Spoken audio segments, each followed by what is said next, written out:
Satisfaction globale du Fonds monétaire international sur les fonctionnalités du circuit Orange, dispositif informatique d'évaluation utilisé par la douane congolaise qui s'appuie sur la valeur réelle de la marchandise importée. Le directeur général adjoint de douanes et axes en charge des questions techniques, Simo Urbain Nzuka Mapengo, va revenir sur les conclusions de la mission d'assistance technique du FMI et donner également plus d'éclairage sur les avantages du circuit Orange. Adieu Procredit Bank et vive Equity Bank Congo. C'est depuis le vendredi 20 juillet 2018 que la nouvelle dénomination sociale de cette banque a pris officiellement corps.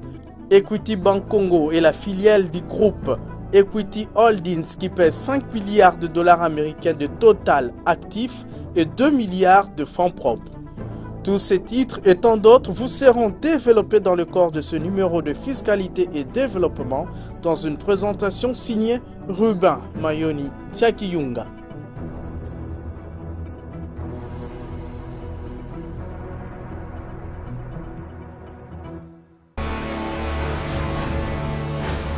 Agence Galaxy Media, la passion de développer la RDC. Madame, Messieurs, c'est toujours un réel plaisir pour moi de vous compter parmi nous pour suivre cette émission Fiscalité et Développement qui est la grand-messe des finances publiques en République démocratique du Congo. Un corps malade est une main-d'œuvre de moins pour la production dans un pays et la prise en charge médicale de certaines maladies coûte extrêmement cher et l'issue du traitement n'est pas souvent certaine. La sténose caustique de l'œsophage est l'une de ces pathologies dont la prise en charge est difficile et onéreuse. Difficile parce que l'intervention chirurgicale nécessite une expertise avérée et dure plusieurs heures. Onéreuse par contre parce que le patient ou les membres de sa famille doivent débourser des milliers de dollars américains. Un compatriote et un médecin, chirurgien donc, chef des travaux à la faculté de médecine de l'université de Kinshasa, qui s'appelle Dickson Vei Tadoulou, vient d'innover dans l'intervention chirurgicale de ces cas, une première en République démocratique du Congo. Les résultats de ces recherches ont été rendus publics lors de la soutenance de sa thèse de doctorat le vendredi 20 juillet 2018 dans la salle des promotions de l'université de Kinshasa. Michel Wangi et Landry Nyangi étaient à la colline inspirée pour assister à cette soutenance. Voici leur reportage. Sténose caustique de l'œsophage, profil épidémiologique, clinique et thérapeutique aux cliniques universitaires de Kinshasa, c'est l'intitulé de la thèse de doctorat du chef des travaux Dickson Vei Tadoulou, soutenu en vue de l'obtention du titre d'agrégé de l'enseignement supérieur en médecine. L'auteur part du constat selon lequel les substances caustiques, les acides ou basiques, demeurent un défi majeur de santé publique étant donné que la prise en charge médicale des cas concernés par l'ingestion de ces substances coûte les yeux de la tête pour une population dominée, ce qui entraîne souvent de nombreux décès. La thèse s'est fixée comme objectif de faire l'état des lieux de la prise en charge des sténoses caustiques de l'œsophage au service de chirurgie des cliniques universitaires de Kinshasa. L'enquête a montré que, hormis les enfants qui utilisent d'une manière accidentelle ces produits, des hommes célibataires et sans emploi se suicident également en avalant ces produits dangereux. Le docteur Vei conclut son travail en indiquant que la sténose caustique de l'œsophage est une pathologie grave dont la prise en charge est difficile et onéreuse pour les populations congolaises. Après l'exposé, place à la décision du jury. Conférons aux candidats précités les grades d'agrégé de l'enseignement supérieur en médecine. En voie de quoi, nous lui remettons le présent diplôme et les insignes de l'université et déclarons qu'il a la jouissance de tous les droits et avantages attachés au grade académique obtenus conformément à l'ordonnance loi dont référence ci-haut. Le mérite de la thèse du docteur Dickson Vei est d'avoir adopté de nouvelles techniques dont la prise en charge médicale de ce genre de cas. La pathologie dont je parlais, la sténose de l'œsophage, abîme complètement l'œsophage, au point que souvent il n'est plus utilisable. Le malade n'est plus capable d'avaler, donc il faut lui fabriquer un autre œsophage. Lorsqu'on fabrique un autre œsophage, le système que Dieu a mis en place pour que ce qui est dans l'estomac ne remonte pas dans la bouche et court-circuité. Conséquence, quand le malade vient de manger et qu'il se couche, ça remonte.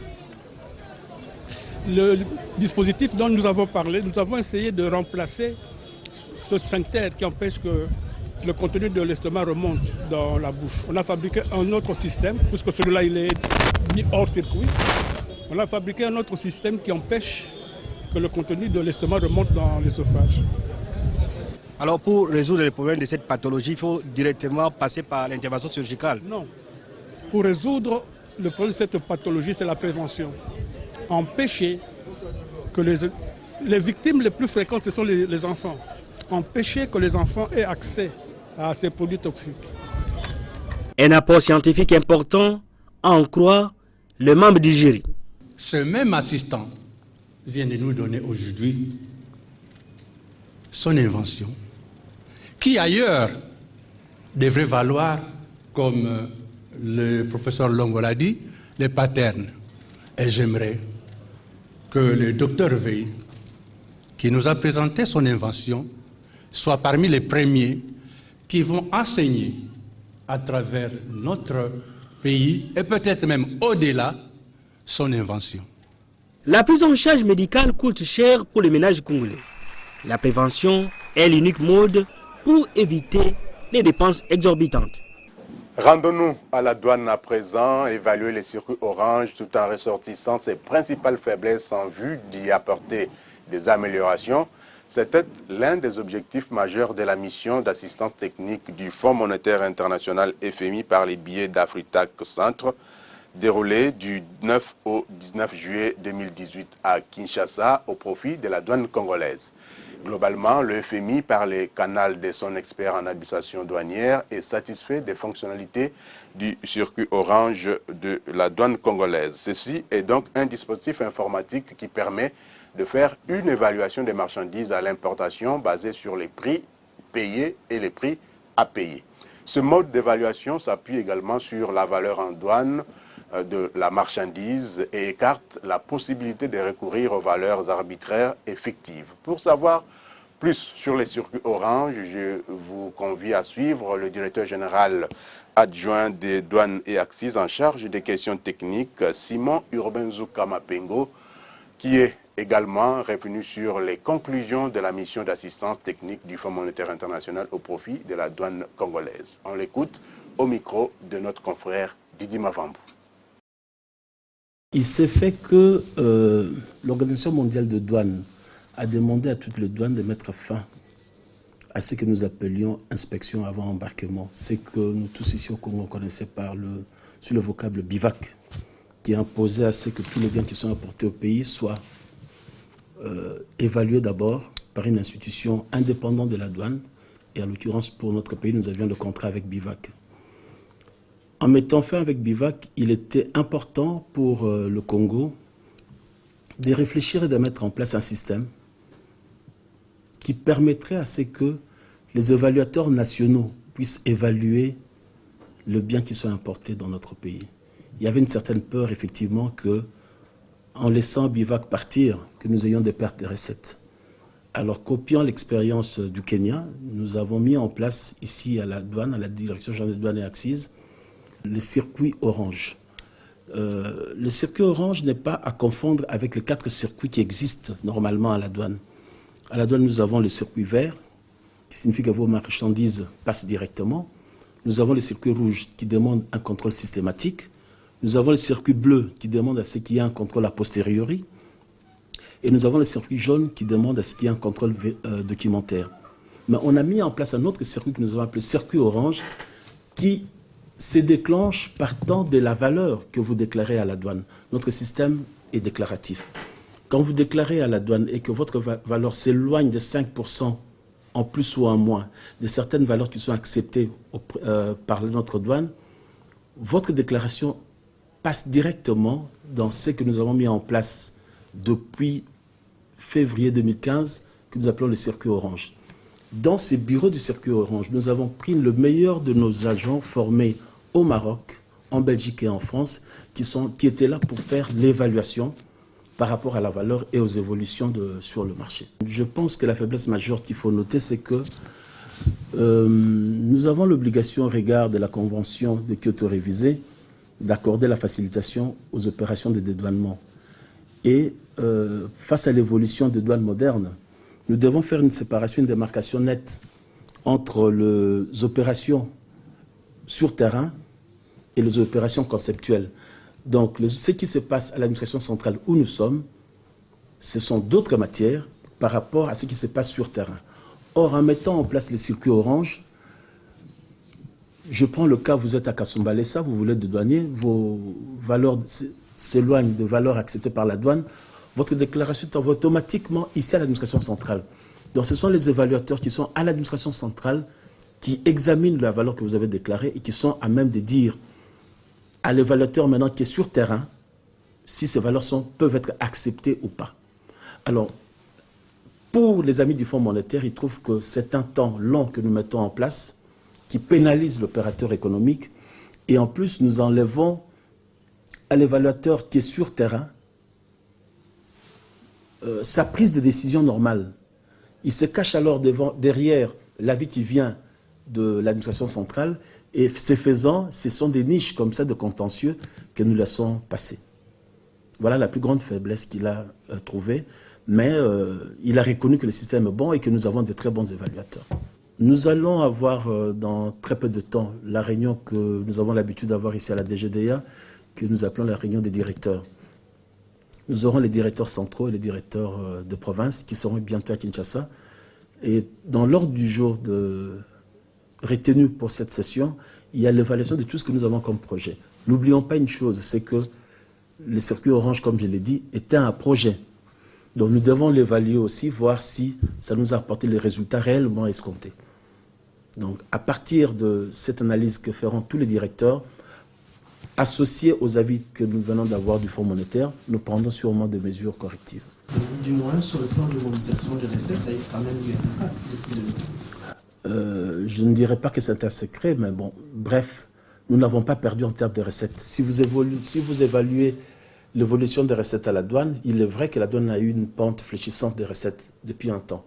Mais depuis 2-3 ans, la pente de tendance est plutôt ascendante. Les chiffres sont très bas, mais la pente de la mobilisation des recettes est plutôt ascendante, malgré la situation que nous connaissons, qu'il n'y a pas d'importation en ce moment dans le pays. Notre grand problème, c'est qu'il n'y a plus d'importation en ce moment dans le pays. Vous pouvez vérifier dans les dépôts qui sont en ville, il n'y a plus de stockage de marchandises. Et puis, à la Direction générale des impôts DGI, retenez que cette régie financière a réalisé près de 1900 milliards de francs congolais au titre des recettes fiscales au premier semestre de l'année fiscale en cours, contre des prévisions de l'ordre de 2700 milliards de nos francs pour toute l'année, a indiqué mardi un responsable de cette régie financière à l'agence congolaise des presse ACP. C'était à l'occasion des conférences budgétaires qui se déroulent depuis le lundi 16 juillet dernier à Kinshasa et qui vont se clôturer le 27 juillet prochain dans le cadre, bien sûr, de l'exercice ou du calendrier budgétaire de l'exercice 2019. Restons encore à la DGI pour découvrir ensemble ce communiqué dont la teneur est libellée ainsi. La Direction générale des impôts porte à la connaissance du public en général et des opérateurs économiques en particulier de la publication sur son site web à l'adresse www.dgi.gouv.cd dans la rubrique répertoire général d'une liste de 3219 contribuables introuvables à travers la ville-province de Kinshasa. La Direction générale des impôts demande par conséquent à toute personne disposant d'informations sur ces contribuables à bien vouloir les communiquer auprès des centres d'impôts synthétiques dont ils relèvent. Un communiqué signé José Seleya Lagouli, directeur général des impôts. Banque à présent. Elle s'appelle désormais Equity Bank Congo. ProCredit Bank Congo a officiellement changé de dénomination sociale vendredi 20 juillet 2018. Equity Bank Congo est la filiale du groupe Equity Holding qui pèse en tout cas 5 milliards de dollars américains en termes de total actif et 2 milliards de dollars américains en fonds propres. La cérémonie de changement de la dénomination sociale a eu lieu sur le boulevard du 30 juin à l'agence corporate devant un parterre d'invités. C'est ce que nous dit Rosette Mamba dans ce reportage.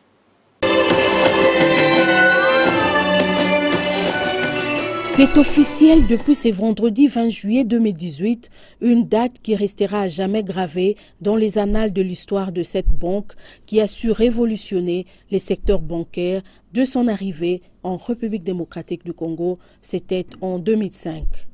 Procrédit Bank Congo change de dénomination sociale pour Equity Bank Congo.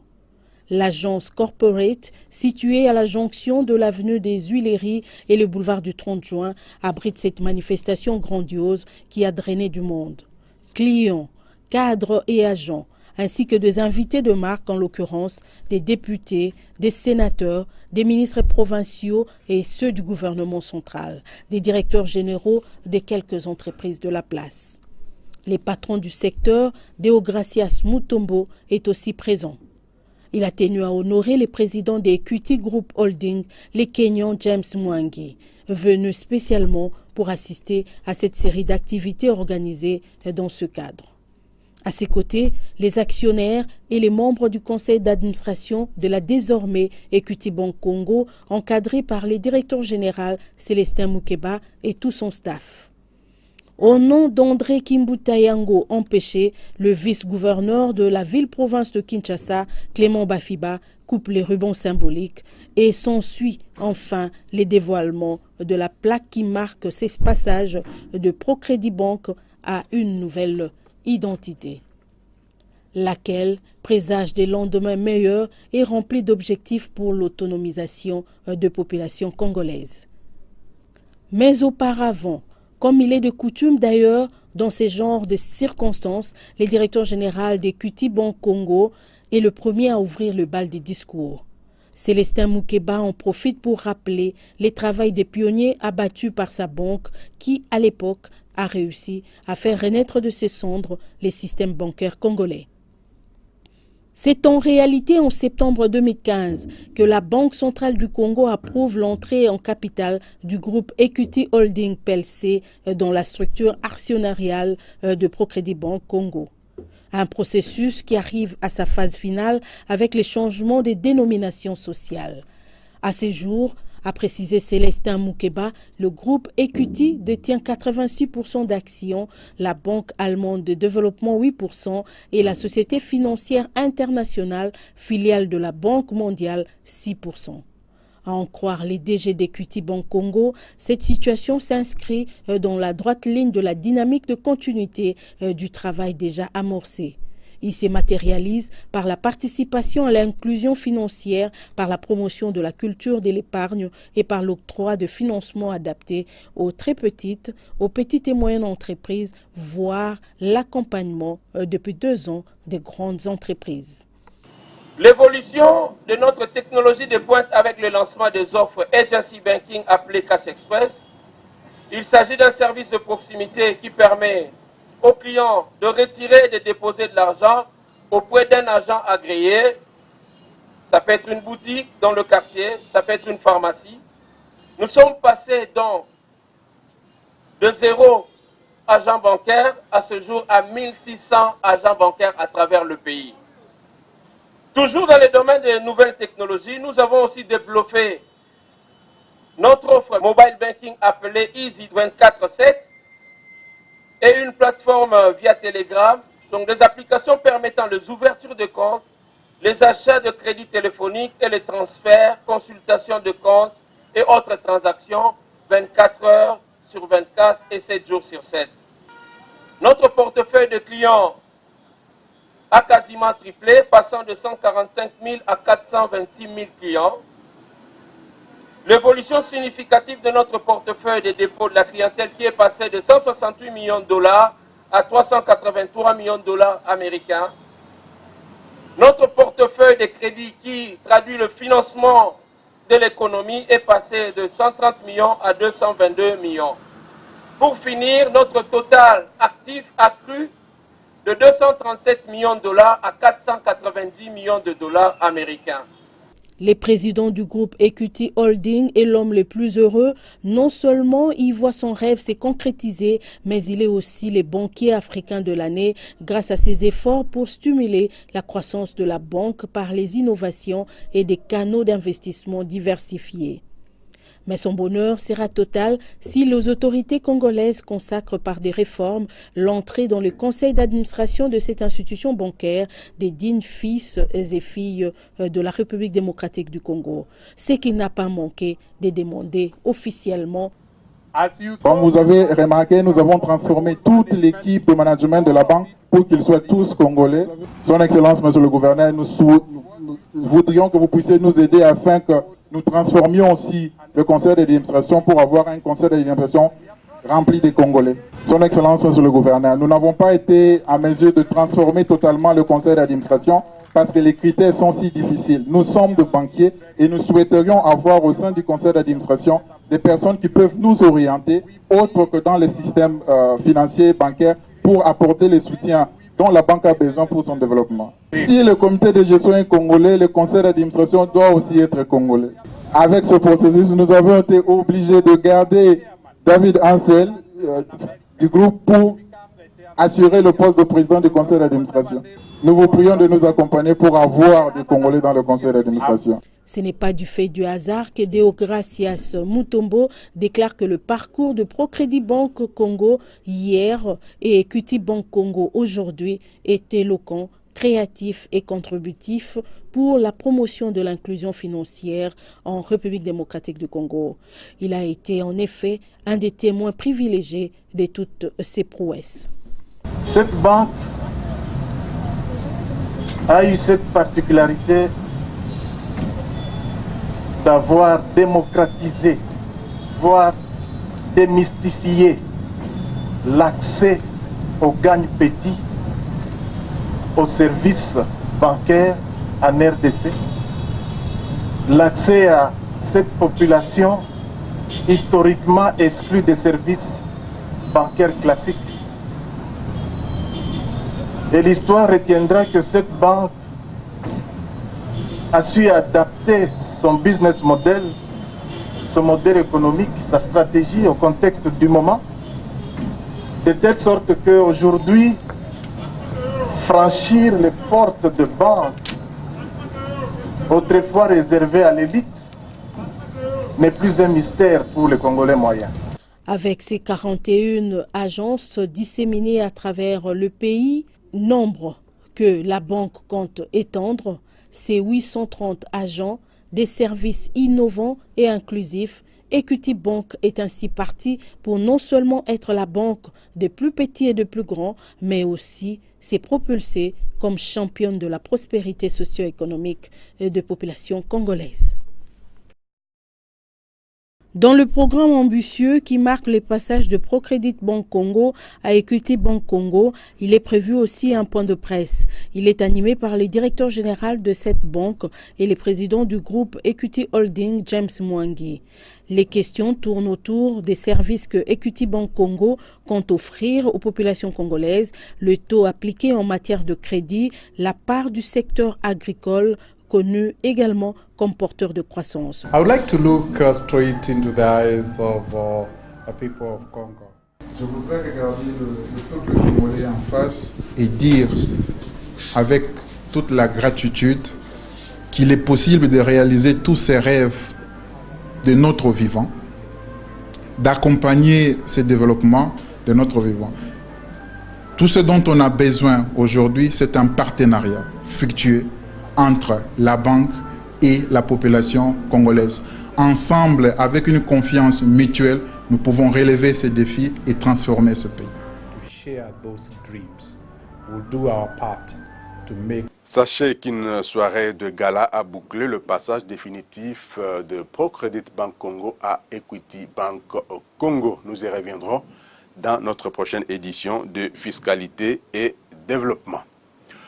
Depuis le lundi 16 juillet 2018, les cadres et agents de la cellule des marchés publics de la ville-province de Kinshasa sont en atelier de formation sur la conception et la gestion des projets et contrôle des marchés publics ici à Kinshasa au niveau de Caritas Congo. Cette formation est organisée par le COREF sur financement du projet Profit Congo. Reportage signé Patient Fumilia et L'Anthony Nyanki. Cet atelier de formation sur la gestion des projets et le contrôle des marchés publics organisé en faveur des cadres et agents des cellules de marché public de la ville de Kinshasa s'inscrit dans le cadre de la réforme du système de passation des marchés publics en République démocratique du Congo. Objectif de cette formation, doter les participants des notions nécessaires devant leur permettre de maîtriser les étapes en amont du processus de marché public proprement dit, lequel porte sur la gestion des projets. En finançant cet atelier de formation, le projet Profit Congo entend garantir l'efficacité du circuit des achats publics par le renforcement de la compréhension non seulement des concepts, mais aussi de toutes les dimensions qui en constituent les composantes. Le COREF ne fait que dérouler le programme gouvernemental conformément au plan relatif, c'est le plan stratégique de la réforme des finances publiques, dont l'un des piliers s'occupe de la mise en place des réformes en province. Donc cet accompagnement s'inscrit dans le cadre de ces piliers et vise à améliorer la qualité de la dépense à travers l'amélioration du système de passation des marchés publics. N'oubliez pas que les marchés publics représentent plus de 50% de la dépense publique en son ensemble. Donc agir sur les circuits, agir sur la manière et inculquer des approches qui se rapprochent des standards et des pratiques, des bonnes pratiques internationales, ne fera qu'agir aussi sur la manière de dépenser mieux pour dégager des économies susceptibles de financer d'autres politiques essentielles mises en place par les collectivités publiques. Pour le ministre provincial du plan de la ville de Kinshasa, ce renforcement des capacités tombe à point nommé car il vient combler les lacunes longtemps constatées dans les chefs des intervenants dans les circuits de passation des marchés publics. Cette formation est assez spécifique parce qu'en plus du fait qu'on va renforcer les capacités des structures de gestion des marchés publics, mais il y a aussi l'aspect gestion des projets. Parce que toute commande publique doit quand même être faite dans le cadre d'un projet bien réfléchi, bien conçu, bien élaboré. Sinon, on fait une dépense non qualitative. C'est vraiment important et le législateur a voulu mettre en place les deux concepts, la gestion des projets et la gestion des marchés publics, parce que la gestion des marchés publics, une dépense ne peut pas se faire de manière qualitative si en amont le projet n'a pas été élaboré correctement. Et c'est même ça, même le socle de la gestion axé sur les résultats. Les étapes d'élaboration, les outils d'évaluation et de suivi, les mécanismes opérationnels d'élaboration, exécution et suivi-évaluation d'un projet de développement, ainsi que les procédures de passation des marchés publics sont autant de thèmes qui seront développés tout au long de cette formation des 10 jours. Et puis le Fonds de promotion de l'industrie FPI appelle toutes les entreprises assujetties au paiement de la taxe de promotion de l'industrie à l'intérieur ou TPI local, d'où l'appel leur lancé.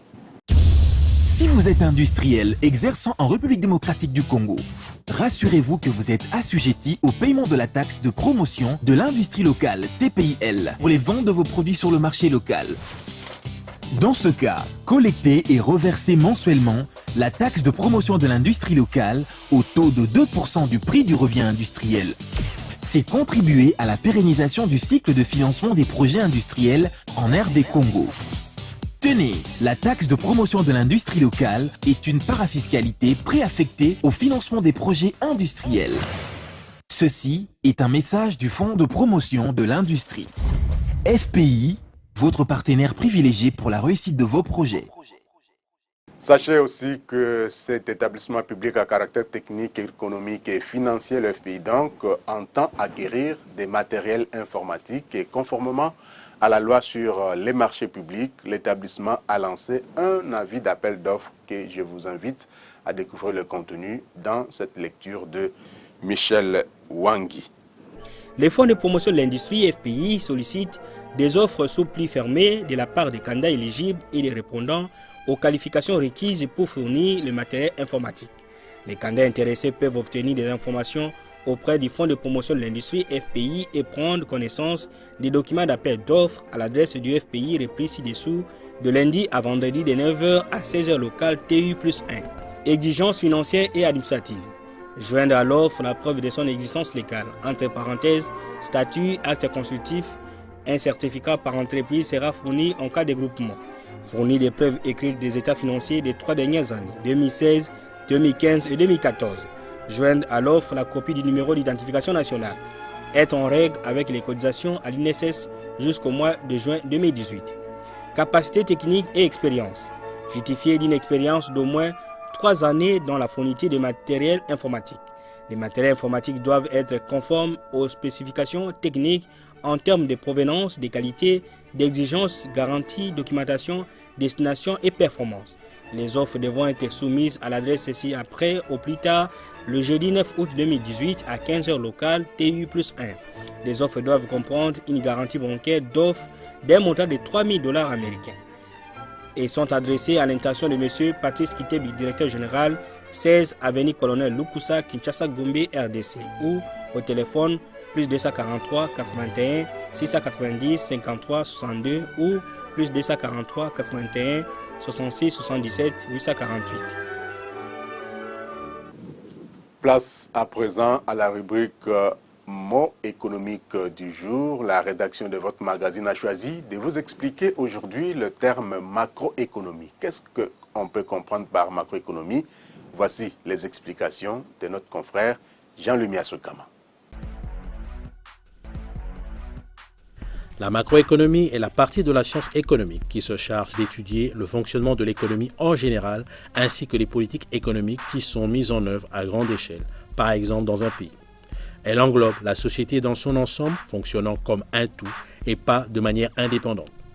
Certaines variables les plus utilisées, appelées agrégats, sont le produit intérieur brut, PIB, le taux de chômage, le niveau d'imposition, la dépense publique, le solde de la balance des paiements, le taux d'inflation, la demande globale, etc. La paternité de ce terme macroéconomie revient en 1933 à Ragnar Anton Ketil Frisch, économiste norvégien et premier prix Nobel d'économie. Son véritable fondateur est John Maynard Keynes, qui a contribué à l'émergence de la macroéconomie par son ouvrage intitulé « La théorie générale de l'emploi, de l'intérêt et de la monnaie », publié en 1936. Keynes et ses disciples ont préconisé l'intervention de l'État dans l'économie pour la sortir des situations de sous-emploi en agissant sur la demande effective ou demande solvable globale anticipée et ainsi relancer les investissements moteurs de la croissance. Keynes a pris à contre-pied les théories classiques qui ignoraient ou récusaient le chômage involontaire, le sous-emploi dans l'économie, les vertus des politiques monétaires et budgétaires de l'État. Il a apporté des solutions à la grande crise de 1929 et à la grande dépression des années 30 qui s'en est suivie. Ses idées d'efficacité économique, de justice sociale et de liberté individuelle ont fait la gloire des économies occidentales après la Deuxième Guerre mondiale jusqu'au début des années 70. On appelle cette période de prospérité à juste titre les 30 glorieuses.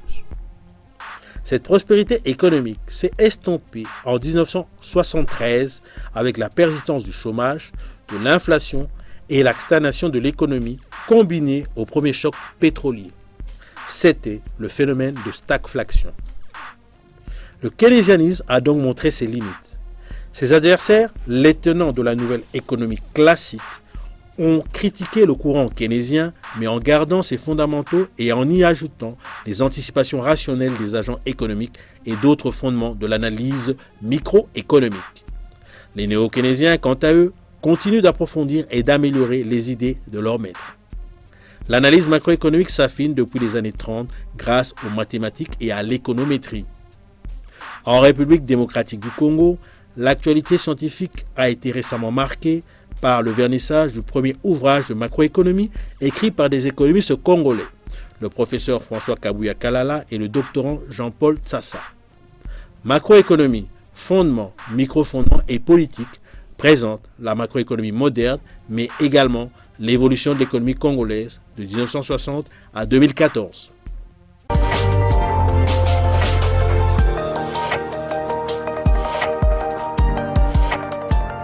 Vous l'aurez compris, nous sommes déjà sur le plan international, d'où il faut savoir que parmi les 3 pays bénéficiaires des retombées économiques lors de la dernière Coupe du Monde de Russie 2018, la Croatie en fait partie. Les retombées économiques de cette compétition pour la Croatie, estiment les médias outre-Atlantique, sont évaluées à 1,2 milliard d'euros avec un bond des consommations passé de 10 à 15%. La même source fait état de l'augmentation de la vente des produits de grande consommation. Parmi les produits consommés, il faut citer les téléviseurs, les équipements sportifs, les boissons et les services de télécommunications. Les Russes aussi figurent sur la liste des bénéficiaires de la dernière Coupe du Monde de Russie 2018. L'on parle de 700 000 touristes étrangers qui ont visité 11 villes de la Russie lors de cette coupe. Dans ces villes, les vendeurs de téléviseurs ont certes gagné beaucoup plus d'argent. La Banque centrale russe parle, elle, de la croissance économique de 0,1 à 0,2%. Les 11 milliards de dollars américains dépensés dans les infrastructures ont servi à rénover 12 aéroports et 11 gares. C'est donc une brève de notre confrère Benjamin Yogolelo. Comme nous parlons du secteur des sports, sachez que ce secteur est donc source de recettes pour les trésors publics. En République démocratique du Congo, ces recettes sont encadrées et ordonnancées par la Direction générale des recettes administratives, judiciaires, domaniales et des participations des GERAD et sont issues des actes générateurs de recettes qui sont, eux, constatés et liquidés par les services d'assiette. Muriel Makissé nous énumère ces actes générateurs de recettes dans cet élément. Parmi les actes générateurs des recettes, il s'agit entre autres des droits de location d'un complexe sportif appartenant au pouvoir central, aires de jeu, tribunes, locales et autres espaces, des droits sur le transfert international d'athlètes, de la taxe sur la publicité dans un stade national. Il s'agit également de la taxe sur le droit des retransmissions radio-télévisées d'une rencontre sportive à caractère national ou international, de la quotité du trésor public sur les produits d'une rencontre sportive nationale ou internationale et de la quotité du trésor public sur la vente des billets d'accès à une manifestation de loisirs dans une installation sportive à caractère national. En fin de cette liste, il faut ajouter la taxe d'agrément d'un établissement de loisirs, de la taxe sur l'autorisation d'exploitation d'une entreprise de jeux de hasard ou d'une loterie et de la taxe ad valorem sur les gains des joueurs des jeux de hasard, loterie, concours de pronostics ou parties et activités similaires, par tout moyen, en dur, à travers le voie des télécommunications et des technologies de l'information et de la communication. Et puis, sachez que le vice-premier ministre et ministre de l'Intérieur, Henri Mova, a lancé officiellement ce samedi 21 juillet 2018 la campagne de vulgarisation de la loi numéro 15/025 du 31 décembre 2015 relative au baux à loyer non professionnel à travers l'ensemble du territoire national. Au cours de cette cérémonie, le ministre de l'Urbanisme et Habitat, Joseph Kokoniangi, a fait l'économie de cette loi en précisant que la garantie locative est fixée à 3 mois pour les maisons résidentielles et à 6 mois pour les maisons commerciales. Il en est de même du préavis et puis la signature du contrat de bail ou de location avec les bailleurs est obligatoire et ce en présence du service de l'habitat et d'une agence immobilière enregistrée et agréée bien sûr avant la prise en possession du bien loué. Lançant cette campagne, le vice-premier ministre et ministre de l'Intérieur, Henri Mova, a indiqué que cette loi qui vient rétablir l'équilibre et la paix sociale entre bailleurs et locataires ne restera pas lettre morte comme les précédentes. En tout cas, que chacun puisse jouer sa partition. C'est une brève de notre confrère Fabien Lubulubakayaka. Pour donner de la couleur à vos rêves et célébrations, pour vos travaux d'impression haute définition, une seule référence, Gradeco, aux nouvelles galeries présidentielles locales 16, entrée du côté ambassade de Chine. En ces moments en promotion, polo d'anniversaire, polo de mobilisation de masse, tasses, stylos imprimés. Hâtez-vous, stock limité, Gradeco, bien plus qu'imprimé.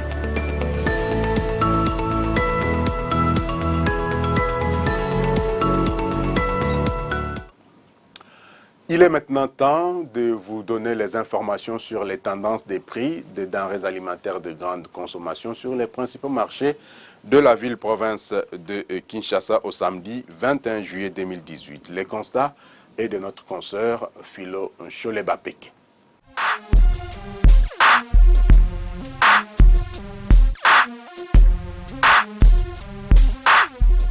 Nous démarrons au marché de la Liberté où un sachet de sucre de 5 kg de Kwilungongo coûte depuis un mois à 7 000 francs congolais. Au marché central, les mêmes sachets est passé de 7 000 francs congolais à 7 300 francs congolais, soit une augmentation de 300 francs congolais. Au marché Zigida, il se négocie à 7 200 francs congolais. Enfin, au marché Gambela, pour avoir un sachet de 5 kg de sucre, il fallait débourser 7 100 francs congolais. Concernant les poulets, un carton de poids 12 de marque Wilkie revient à 65 400 francs congolais au marché de la Liberté, alors qu'il s'est vendu il y a quelques jours à 64 800 francs congolais. Au marché central, par contre, il coûte 65 200 francs congolais. Au marché Zigida, ce même carton de poulet est passé de 64 350 francs congolais à 64 800 francs congolais, soit une augmentation de 450 francs congolais. Et enfin, au marché Gambela, on peut l'obtenir à 63 600 francs congolais. Concernant les produits secs, comme les maïs, un écolo de maïs au marché de la Liberté se vend à 1000 francs congolais. Au marché central, par contre, il coûte 900 francs congolais. Le même produit se vend à 800 francs congolais au marché Zigida et Gambela. Pour l'huile végétale, un bidon de 10 litres coûte 22 800 francs congolais au marché de la Liberté, tandis qu'au marché central, il se vend à 24 000 francs congolais, 23 400 francs congolais au marché Zigida et 24 300 francs congolais au marché Gambela. Bouclons ce tour d'horizon des prix avec la viande. Les prix du carton TS de 10 kg a connu une légère hausse, passant de 93 400 francs congolais à 93 500 francs congolais. En une semaine, nous sommes là au marché de la Liberté. Stabilité par contre au marché central où les prix du même carton coûtent 93 100 francs congolais. Hausse par contre au marché Zigida où le prix est passé de 93 000 francs congolais il y a quelques jours à 93 300 francs congolais cette semaine qui vient de se clôturer, soit 300 francs de plus. Et enfin, au marché Gambela, les constats sont quasiment les mêmes, où le prix est passé de 92 000 francs congolais à 92 500 francs congolais. Voilà donc les tendances des prix de quelques denrées alimentaires de grande consommation au samedi 21 juillet 2018 sur les principaux grands marchés de Kinshasa. En rapport justement avec l'évolution des prix sur les différents marchés de Kinshasa, voyons ce que l'Institut national de la statistique INES a publié comme information sur l'indice de l'inflation hebdomadaire au cours de la semaine du 16 au 21 juillet 2018. Muriel Makessé nous en fait l'économie. L'inflation hebdomadaire du 18 au 23 juin 2018 est de 0,021% au niveau national et 0,022% à Kinshasa. En cumul, l'inflation a atteint 5,167% au niveau national et 5,301% à Kinshasa. L'inflation annualisée se situe à 11,047% au niveau national et 11,342% à Kinshasa. En glissement annuel, l'inflation est de 36,818% au niveau national et 33,323% à Kinshasa. L'inflation de la semaine est consécutive à la hausse des prix de poissons, de certains légumes, des services de restauration et hôtels. Santé de la devise nationale, le franc congolais à présent. Sachez qu'au parallèle, et au samedi d'ailleurs 21 juillet 2018, le taux était fixé à 1623 francs congolais le billet vert dans la plupart des communes de la capitale Kinshasa et à 1642 francs congolais au centre-ville de la capitale. À l'aéroport international d'Ndjili, les billets verts s'échangeaient à 1600 francs congolais. À l'intérieur du pays, particulièrement à Ikela, nous sommes là dans la province de la Tchouapa, $1 américain valait 1600 francs congolais, 1620 francs à Inongo dans la province de Maïndombe. À Mbujimaï, dans le Kasaï oriental, le roi dollar a valu 1625 francs congolais. Même d'ailleurs à Kananga, dans le Kasaï central, où on constate le même taux. À Kolwezi, dans le Lualaba, le billet vert s'est négocié à 1630 francs congolais. La devise américaine pouvait s'obtenir à 1633 francs congolais à Bunia. Nous sommes là dans la province de l'Ituri. À Kolwezi, dans le Lualaba, c'est ce que nous avions dit. Enfin, le pic du taux d'échange à l'intérieur du pays a été observé à Kikwit, dans la province du Kwilu, où $1 américain s'est négocié à 1650 francs congolais. On prend à présent les nouvelles des cours des principales matières premières sur le marché international au deuxième fixing du samedi 21 juillet 2018. Le baril du Brent à Londres a coûté 73,02 $ américains, en hausse de 0,55%. 68,13 $ américains le même baril sur le marché américain, en baisse de 1,69%. Les tendances sur le marché minier indiquent une baisse de 0,78% de la tonne du métal rouge, le cuivre, qui s'est vendu à 6 068 $ américains. La tonne du cobalt est à 70 000 points selon Metal Radar. La tonne du métal jaune, de son côté, est en hausse de 0,52%, coûtant 1229,50 $ américains. Enfin, sur le marché des produits céréaliers qui sont au vert, la tonne du maïs a coûté 355 $ américains, soit une hausse de 2,23%. Celle du riz est également en hausse de 0,76%, se négociant à 11,92 $ américains. Et enfin, la tonne du blé a haussé de 4,25%, valant 516 $ américains. Madame, Messieurs, c'est par cette note de cours de principales matières premières que nous bouclons cette émission Fiscalité et Développement. Merci de l'avoir suivi. Merci à tous ceux qui nous ont suivis depuis Luanda en Angola. Et merci également à toute l'équipe qui a concouru à la réalisation de cette émission qui reviendra bien sûr la semaine prochaine. D'ici là, portez-vous bien et bonne suite des programmes sur votre chaîne. Au revoir et à très bientôt.